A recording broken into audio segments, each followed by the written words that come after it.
بسم اللہ الرحمن الرحیم۔ اللہ کے نام سے شروع جو نہایت مہربان رحم والا۔ آج کے سبق میں غسل کا طریقہ حنفی سکھایا جائے گا، اسلامی بہنوں کے لیے، اسلامک سسٹرز کے لیے، لیڈیز کے لیے۔ طریقہ یہ ہے کہ بغیر زبان ہلائے دل میں اس طرح نیت کیجئے کہ میں پاکی حاصل کرنے کے لیے غسل کرتی ہوں۔ زبان سے ادا نہیں کرنا، لیکن دل میں نیت ہوگی پاکی حاصل کرنے کی۔ پہلے دونوں ہاتھ پہنچوں تک 3 بار دھوئیں، یعنی جو دونوں آپ کے ہاتھ ہیں کلائیوں تک پہنچوں تک آپ نے 3 بار پہلے ہاتھ دھونے ہیں۔ پھر استنجے کی جگہ کو دھوئیے، ہاں نجاست ہو یا نہ ہو، استنجے کی جگہ کو دھونا ہے، بھلے اس پہ نجاست لگی ہے یا نہیں لگی۔ پھر جسم پر اگر کہیں نجاست ہو تو اس کو دور کیجئے۔ پھر نماز کا سا وضو کیجئے، جس طرح ہم نے وضو کا طریقہ سیکھا تھا اپنی پہلے کورس میں، اسی طرح وضو کریں گے۔ اگر پاؤں رکھنے کی جگہ پر پانی جمع ہوا ہے تو پاؤں نہ دھوئیے، یعنی جس جگہ پہ آپ کھڑی ہیں ادھر پانی جمع ہے تو پھر پاؤں نہ دھوئیں۔ اور اگر سخت زمین ہے، جیسا کہ آج کل عموماً غسل خانوں کی ہوتی ہے، یا چوکی وغیرہ پر غسل کر رہی ہیں تو پاؤں بھی دھو لیجئے۔ پھر بدن پر تیل کی طرح پانی چپڑ لیجئے، خصوصاً سردیوں میں۔ اس دوران صابن بھی لگا سکتی ہیں۔ پھر 3 بار سیدھے کندھے پر پانی بہائیں، پھر 3 بار الٹے کندھے پر، پھر سر پر اور تمام بدن پر 3 بار۔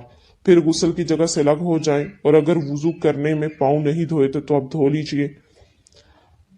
یعنی پہلے ہم نے سنا کہ وضو کریں گے آپ، پھر وضو کرنے میں اگر پانی وہاں پر جمع ہوتا ہے جس جگہ آپ غسل کر رہے ہیں تو پاؤں نہیں دھوئیں گے۔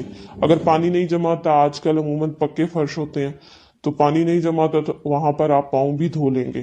پھر دائیں کندھے پر 3 بار پانی بہانا ہے، بائیں کندھے پر، اور پھر پورے جسم پر، سر سے لے کر پاؤں تک سارے جسم پر 3 بار پانی بہانا۔ بہار شریعت حصہ 2 صفحہ 42 پر ہے۔ ستر کھلا ہو تو قبلہ کو منہ کرنا نہ چاہیے، اور تہبند باندھے ہو تو حرج نہیں۔ لہٰذا جب غسل کرنے جائیں تو اس وقت قبلہ کی طرف اپنا چہرہ نہیں کرنا۔ تمام بدن پر ہاتھ پھیر کر مل کر نہائیے، ایسی جگہ نہائیے کہ کسی کی نظر نہ پڑے۔ دوران غسل کسی قسم کی گفتگو مت کیجیے، کوئی دعا بھی نہ پڑھیے۔ نہانے کے بعد تولیہ وغیرہ سے بدن پونچھنے میں حرج نہیں۔ نہانے کے بعد فوراً کپڑے پہن لیجیے۔ اگر مکروہ وقت نہ ہو تو 2 رکعت نفل ادا کرنا مستحب ہے۔ مکروہ وقت جس میں نماز نہیں پڑھ سکتے، اگر وہ وقت نہیں ہے تو پھر 2 رکعت نفل ادا کرنا مستحب ہے۔ یہ تھا غسل کا طریقہ۔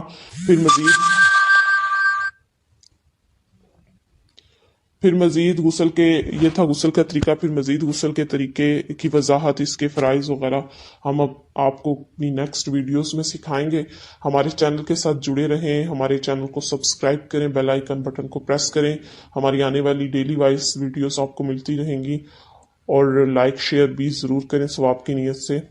اب تک کے لیے اتنا ہی۔